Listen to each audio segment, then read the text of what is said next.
Alright, hello and welcome to Let's Play Fire Emblem Shadow Dragon. I am Crimson Spelko.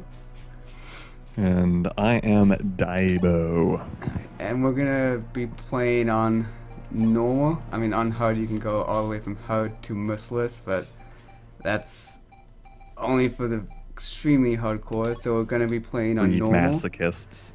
Because we want to get the extra character at the beginning of the game and to show off everything. Frey is a boss. With a prologue. Read it.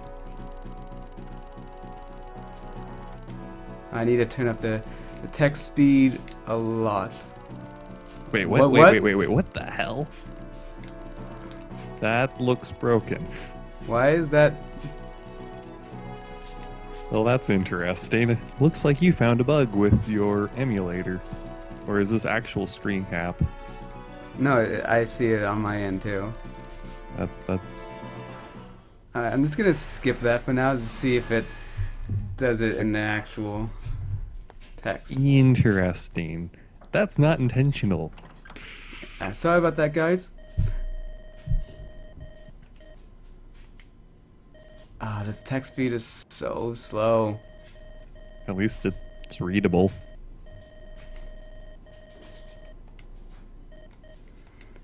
Oh, and Mouth looks very young because this, if you've never played normal mode, this takes place before Chapter 1 by a few years.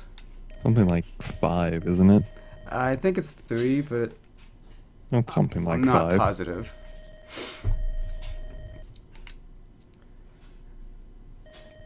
And I don't see your sister there, Mouth. Maybe it's going to make us go get her. Alright, need to go to options, game speed, fast, turn that to fast. Not Max. Poor Max. What did he ever do to be a toggle? Alright, so the tutorial should go away on their own, and since this is Shadow Dragon, Marth actually has pants compared to how he was in the first game where he was pantsless. But Everybody just wore skirts. It was a much simpler time. yeah, that and in FE3, Book 1 and 2, he had pants in those games, so that's the first game he had pants in. But he So- took them off in later chapters? I haven't played those ones. Yeah, he took his pants off because he got married to some person a lot of people don't like, including myself, which we will see starting in Chapter 1. Sounds like most relationships. Yeah.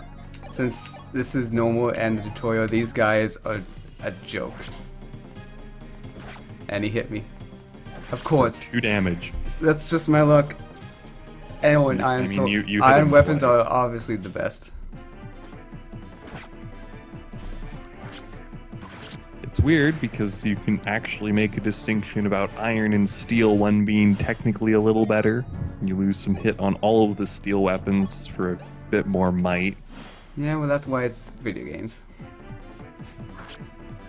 Ow. It's that Lance. He's cheating. Oh yeah, that's right. This game also has the original, and FE3 did not have the weapon triangle that was introduced in the 4th game, and so swords beat axes, axes beat lance, and lance beats swords. And arrows beat everything. Oh, and Marth has a level cap of 30 instead of 20 like everyone else because he does not class change. Poor guy, he's just a lord all game long. Before my sister arrives. No. I like how he gets all head up about this guy sitting on his fancy chair. Well, don't you know if someone sits on the chair, that means they're the ruler? I think that's how it works in some animes, but I don't think that's how it ever actually worked. And then he recovers Conveniently, some the HP. chair also heals Oh, him. but he committed suicide. Way to go, AI. Way to go. And seize. And that's Maud's sister Elise. Purdy.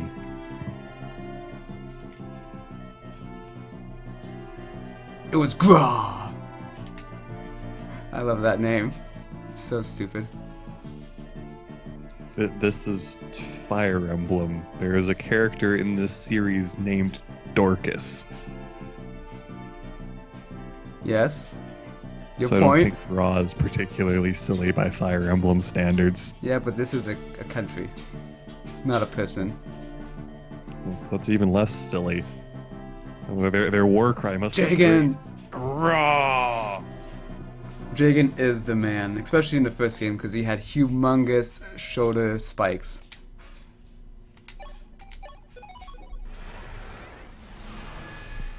Prologue 2. I like how it tells you it's the prologue twice.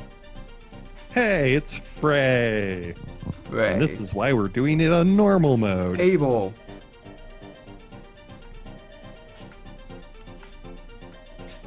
Look at that guy. He's so manly with that stash.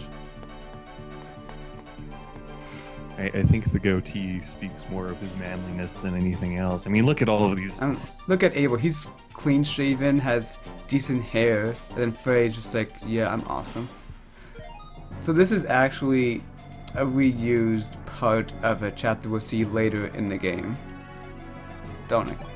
I actually remember which one. Okay, so need to remember the controls a little bit.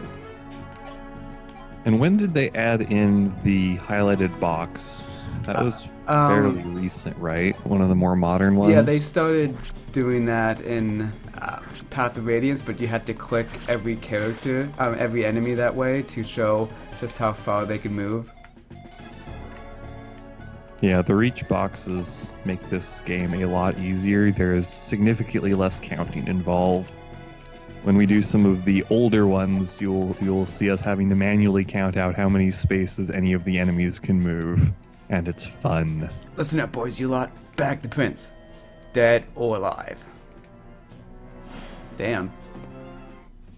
I like how they mix metaphors, because he's talking in some low-class tones and then talks about riches beyond the mind's wildest desire. Oh, I didn't check Abel's equipment. He just has a javelin.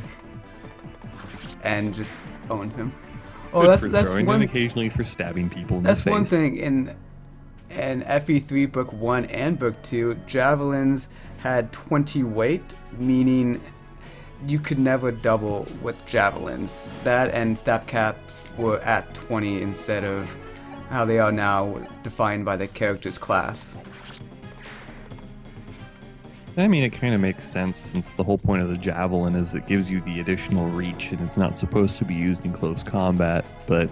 Well, the whole problem with, especially the earlier games, is that, like, generals or, like, characters that you see later on, like Doga, the armor units? Yeah, they are supposed to be these heavy-duty characters that's supposed to take a lot of beating. But that's not necessarily the case because everyone has a stat cap of 20. So it kind of defeated the whole purpose of that. 1 hit point. And none hit points. Which game did they add the short-range bows? Is that in Radiant Dawn only? Short bows. Not short bows, the crossbows that you can attack at one space. Oh yeah, crossbows. That's well, technically you can attack from one.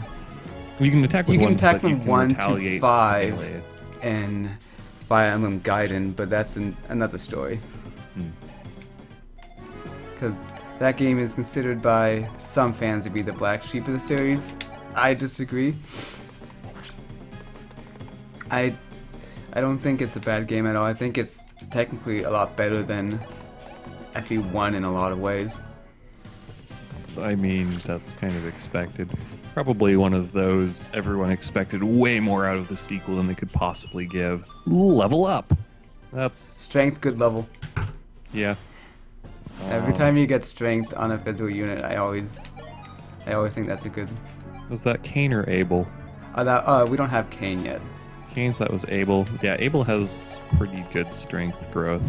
Ooh, I can double it's you. Not fantastic, but... Yeah, I'll kill you.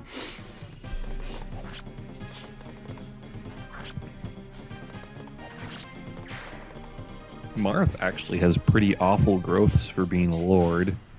Yeah, but he also has the benefit of going to level 30, but everyone else can technically go higher because they can class 40. change.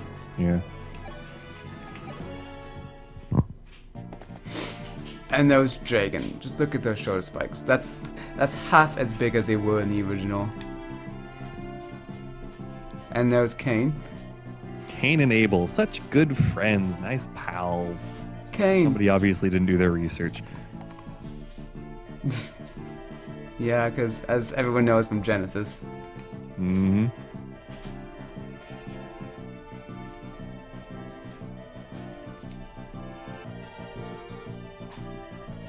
So Jagan is our resident paladin. Anyone who's played a Fire Emblem game knows that you always start with one classed up superpowered unit. That is a total trap. You should never use them ever. Yeah, he started his own archetype known as Jagans, which if you've played any other games like FE7, you know that Marcus is considered one, but he is more than that because he's actually useful late game. Jagan is not unless you beef him up with a bunch of steroid-inducing items. Steroids. Don't do drugs, kids. But yes, the starting paladin exists to give new players a bit of an edge at the game. It's a trap, though, because he doesn't scale as well as all of the other characters that can actually class up, since he's already classed up, and he caps at 20 instead of 40. So he's half as good, he has half as many growths as everyone else in the game. That's why you don't use him. So we'll see you guys next time. Thanks for watching. Let's play Fire Emblem Shadow Dragon.